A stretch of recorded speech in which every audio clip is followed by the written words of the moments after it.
Electronic विन्यास निकालने पर इलेक्ट्रॉन की समाप्ति जिस कक्ष में होती है आवर्त सारणी उसी ब्लॉक का तत्व होता है। इलेक्ट्रॉनिक विन्यास निकालने पर इलेक्ट्रॉन की समाप्ति जिस कक्ष में होती है आवर्त सारणी उसी ब्लॉक का तत्व होता है। देखते हैं यहाँ पे क्या है कि इलेक्ट्रॉनिक विन्यास निकालने पर इलेक्ट्रॉन की समाप्ति जिस कक्ष में होती है आवर्त सारणी उसी ब्लॉक का तत्व होता है। जैसे 17 में क्या है क्लोरीन, इसका इलेक्ट्रॉनिक विन्यास निकालते हैं। तो इलेक्ट्रॉनिक विन्यास इसका किस प्रकार से निकालेंगे 1s2 सबसे पहले 1s दो इलेक्ट्रॉन लेगा तो 1s2 2s2 2p6 ठीक है, फिर 2 के साथ कॉमन आएगा, फिर 3s2 3p5 कितना हो गया 2 6 2 8 2 10 और 5 17 ठीक है। तो लास्ट में किस पर समाप्त हुआ पी पे समाप्त हुआ, इसलिए यह पी ब्लॉक का तत्व होगा ठीक है। जैसे हाइड्रोजन का देखते हैं तो हाइड्रोजन जो इस पे समाप्त होता है इसलिए यह इस ब्लॉक का तत्व है ठीक है।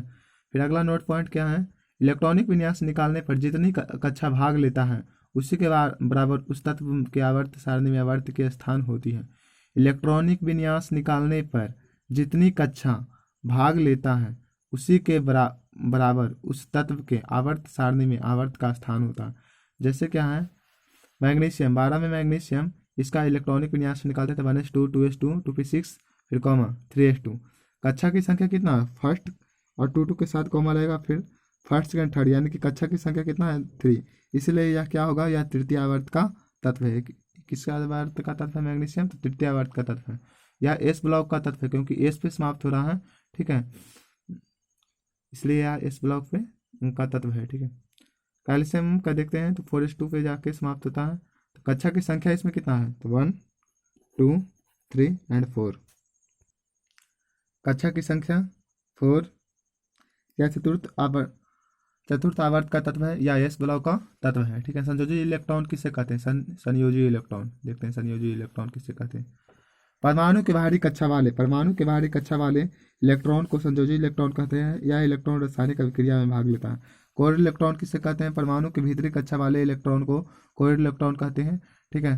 तो जैसे 14 में सिलिकॉन है तो इसका इलेक्ट्रॉनिक विन्यास निकालते थे 1s2 2s2 2p6 3s2 3p2 ठीक है। तो इसमें क्या है कि अंतिम एक सेकेंड, इसमें संयोजी इलेक्ट्रॉन कितना है, सबसे संयोजी इलेक्ट्रॉन किसे बोलते हैं तो परमाणु के बाहरी कक्षा वाले इलेक्ट्रॉन को संयोजी इलेक्ट्रॉन कहते हैं। तो बाहरी कक्षा में कितना इलेक्ट्रॉन है, फर्स्ट कक्षा में 2 इलेक्ट्रॉन, सेकंड में 8 इलेक्ट्रॉन और थर्ड में 4 इलेक्ट्रॉन। तो अंतिम कक्षा में इलेक्ट्रॉन की संख्या 4, इसलिए संयोजी इलेक्ट्रॉन कितना होगा 4। भीतरी कक्षा में इलेक्ट्रॉन की संख्या कितना 2 और 8 को ऐड करेंगे तो कितना 10, इसलिए कोई इलेक्ट्रॉन की संख्या कितना होगा तो 10 होगा। इलेक्ट्रॉनिक विन्यास निकालने पर जितना संयोजी इलेक्ट्रॉन आता है उसी के बराबर आवर्त सारणी में उसका वर्ग या समूह होता है। मतलब इलेक्ट्रॉनिक विन्यास जब हम निकालते हैं तो उसका जो संयोजी इलेक्ट्रॉन होगा ठीक है, यानी सबसे बाहरी कक्षा में जो इलेक्ट्रॉन की संख्या होगा उसी के बराबर आवर्त सारणी में उसका वर्ग या समूह होता है ठीक है। जैसे क्या है कार्बन का हम इलेक्ट्रॉनिक विन्यास निकालते थे 1s2 2s2 2p6 2p2 और इस प्रकार से क्या तो 2 को 4 है, प्रथम कक्षा में 2 इलेक्ट्रॉन, दूसरे कक्षा में 4 इलेक्ट्रॉन। तो अंतिम कक्षा में इलेक्ट्रॉन की संख्या तो 4, संयोजी इलेक्ट्रॉन 4, भीतरी कक्षा में इलेक्ट्रॉन की संख्या 2। इस जो संयोजी इलेक्ट्रॉन होता है इसमें जैसा कि बताया गया है नोट पॉइंट में, इलेक्ट्रॉनिक विन्यास निकालने पर जितना संयोजी इलेक्ट्रॉन आता है उसी के बराबर आवर्त सारणी में उसका वर्ग या समूह होता है। तो यहाँ पे संयोजी इलेक्ट्रॉन कितना है 4 है, इसलिए क्या होगा यह 4 ये वर्ग समूह का तत्व है ठीक है। अल्मोनियम को आवर्त सारणी में आवर्त निर्धारित करें। इस अल्मोनियम का इलेक्ट्रॉनिक विन्यास निकाले तो 1s2 2s2 2p6 3s2 3p1 283 आया ठीक है। यह पी ब्लॉक का तत्व है, लास्ट में पी पे समाप्त हो रहा है इसलिए पी ब्लॉक का तत्व है। और कक्षा की संख्या यहाँ पे 3 है इसलिए यह तृतीय आवर्त का तत्व है। और यहाँ क्या होगा लास्ट में संयोजी इलेक्ट्रॉन जो इसका संयोजी इलेक्ट्रॉन इसका कितना है तो 3 है, इसलिए 3 वर्ग समूह का तत्व है ठीक है। धातु किसे कहते हैं, वैसा तत्व जिसके बाहरी कक्षा में 1 2 3 इलेक्ट्रॉन हो तो उसे धातु कहते हैं। मतलब कोई भी तत्व का जब हम संयोजी इलेक्ट्रॉन निकालते हैं तो उसके बाहरी कक्षा में मतलब कि इलेक्ट्रॉन की संख्या जो सबसे बाहरी कक्षा होता है, अगर इलेक्ट्रॉन की संख्या 1 है 2 है 3 है तो धातु कहलाएगा।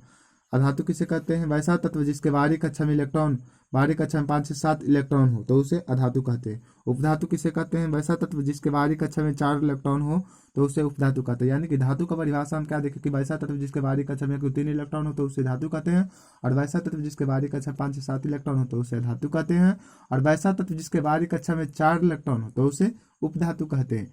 निष्क्रिय यानी कि अक्रिय गैस किसे कहते हैं? वे तत्व जिसके बाहरी कक्षा में 8 इलेक्ट्रॉन हो यानी कि फुल फिल हो, ठीक है, अधिकतम 8 इलेक्ट्रॉन ले सकता है, तो 8 इलेक्ट्रॉन हो यानी कि कक्षा उसका क्या हो? फुल फिल हो, 8 इलेक्ट्रॉन हो तो उसे निष्क्रिय कहते हैं। परंतु हीलियम इस नियम का अपवाद है क्योंकि इसके बाहरी कक्षा में 2 इलेक्ट्रॉन होने पर भी निष्क्रियता का गुण पाया जाता है, ठीक है।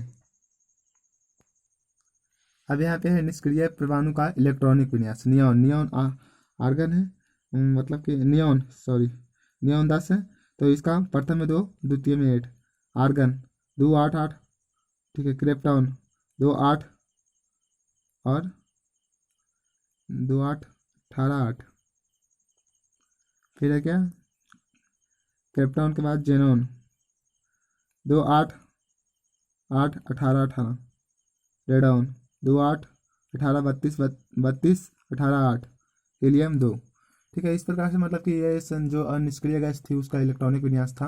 अब हम देखते हैं जैसे में, ठीक है, मैग्नीशियम को हम इलेक्ट्रॉनिक विन्यास निकाले तो क्या इसमें कक्षा के संख्या लास्ट में समाप्त किस पे हो रहा है? एस पे समाप्त हो रहा है। इसका इलेक्ट्रॉन की संख्या जो है लास्ट में किस पे समाप्त हो रहा है? एस पे समाप्त हो रहा है, इसलिए यार एस प्लस का तत्व है।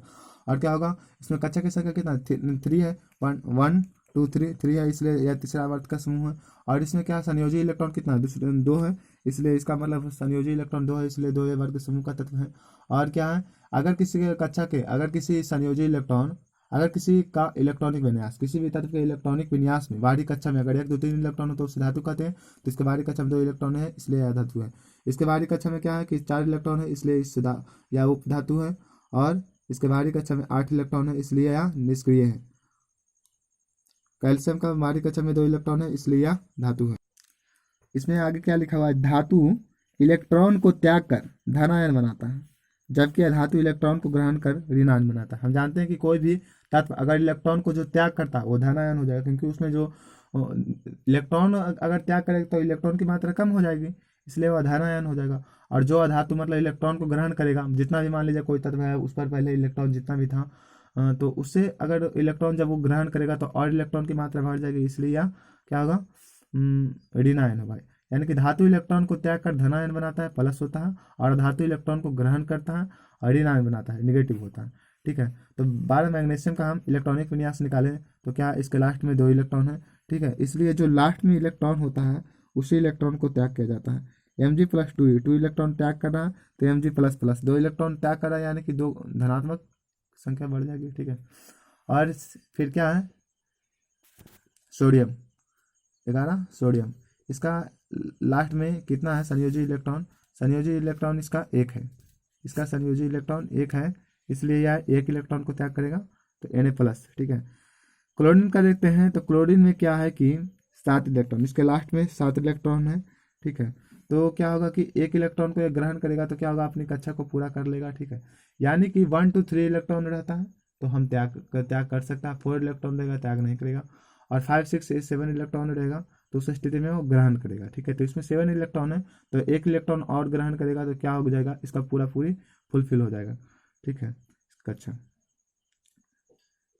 तो कितना होगा? तो Cl प्लस सी 1 इलेक्ट्रॉन क्या कर रहा है? ग्रहण कर रहा है, इसलिए निगेटिव का चिन्ह होगा, ठीक है। फिर आगे है कि धातु ऑक्सीजन के साथ संजोग कर धात्विक ऑक्साइड बनाता है जिसका रासायनिक प्रकृति क्षारीय होता है। जैसे Mg धातु है, ऑक्सीजन के साथ अपक्रिया किया, धात्विक ऑक्साइड बनाएगा, Mg2O2 बनाएगा, ठीक है, Mg2O2 या MgO। अधातु ऑक्सीजन के साथ अपक्रिया कर अधातु ऑक्सीजन के साथ संजोग कर अधात्विक ऑक्साइड बनाता है जिसका रासायनिक प्रकृति अम्लीय होता है। सी क्या है? कार्बन, और ऑक्सीजन को जोड़े तो क्या? C2O4 यानी CO2। पी क्या है? पी फास्फोरस में ऑक्सीजन को जब ऐड के साथ क्रिया कराते हैं तो क्या बनता है? P2O3 बनता है। यानी क्या है कि अधातु ऑक्सीजन के साथ जब क्रिया करता है तो अधात्विक ऑक्साइड बनाता है जिसका रासायनिक प्रकृति क्या होता है? अम्लीय होता है। नोट नंबर देखते हैं क्या, धातु की संयोजकता वही होता है जो उसका संयोजी इलेक्ट्रॉन होता है। मतलब जो धातु का संयोजकता वही होता है जो उसका संयोजी इलेक्ट्रॉन होता है। सिर्फ संयोजकता को धनात्मक चिन्ह से लिखा जाता है, जो केवल संयोजकता होता है उसको धनात्मक चिन्ह से लिखते हैं। फिर है, अधातु उपधातु तथा निष्क्रिय की संयोजकता को ज्ञात करने के लिए उसके संयोजी इलेक्ट्रॉन में 8 घटाया जाता है। यानी कि धातु की संयोजकता वही होता जो उसका संयोजी इलेक्ट्रॉन होता है, सिर्फ संयोजकता को धनात्मक चिन्ह से लिखा जाता है। यानी कि जैसे मैग्नीशियम है, मैग्नीशियम का जब हम इलेक्ट्रॉनिक विन्यास निकालते हैं तो उसके लास्ट में दो दो इलेक्ट्रॉन होता है, इसलिए संयोजी इलेक्ट्रॉन 2 होता है। यानी कि जो धातु होगा उसको संयोजकता वही होगा जो उसका संयोजी इलेक्ट्रॉन है। ठीक है, सिर्फ संयोजकता को धनात्मक चिन्ह से लिखा जाता है। अधातु उपधातु तथा निष्क्रिय की संयोजकता को ज्ञात करने के लिए उसके संयोजी इलेक्ट्रॉन 8 में घटाया जाता है। मतलब संयोजी इलेक्ट्रॉन को 8 में घटाया जाता है। यहाँ हाइड्रोजन, लिथियम, सोडियम, पोटेशियम, इन सभी का जब हम इलेक्ट्रॉनिक विन्यास निकालेंगे तो इसके बाहरी कक्षा में 1 इलेक्ट्रॉन होगा, इसलिए संयोजी इलेक्ट्रॉन 1 होगा और संयोजकता भी 1 होगा। बेरिलियम, मैग्नीशियम, कॉपर, इन सभी का जब हम इलेक्ट्रॉनिक विन्यास निकालेंगे तो इसके बाहरी कक्षा में 2 इलेक्ट्रॉन होगा, इसलिए इसका संयोजकता भी 2 होगा। संयोजी इलेक्ट्रॉन भी 2 होगा, संयोजकता भी 2। अब बोरन और अल्युमिनियम का जब हम इलेक्ट्रॉनिक विन्यास निकालते थे इसके बाहरी कक्षा में जो इलेक्ट्रॉन की संख्या होती है वो 3 होती है। 3 होने से यह धातु है। और दूसरी बात यह है कि इसके बाहरी कक्षा में जब 3 इलेक्ट्रॉन होंगे तो यानी संयोजी इलेक्ट्रॉन भी 3 होगा। और जो संयोजी इलेक्ट्रॉन मतलब कि 3 है, इसलिए इसका संयोजकता भी 3 होगा। ठीक है, अब है कि क्या है, फ्लोरीन, क्लोरीन, ब्रोमीन ब्रोमीन, अच्छा, और आयोडीन, इन सभी के बाहरी कक्षा में इलेक्ट्रॉन 7 है। ठीक है, तो 7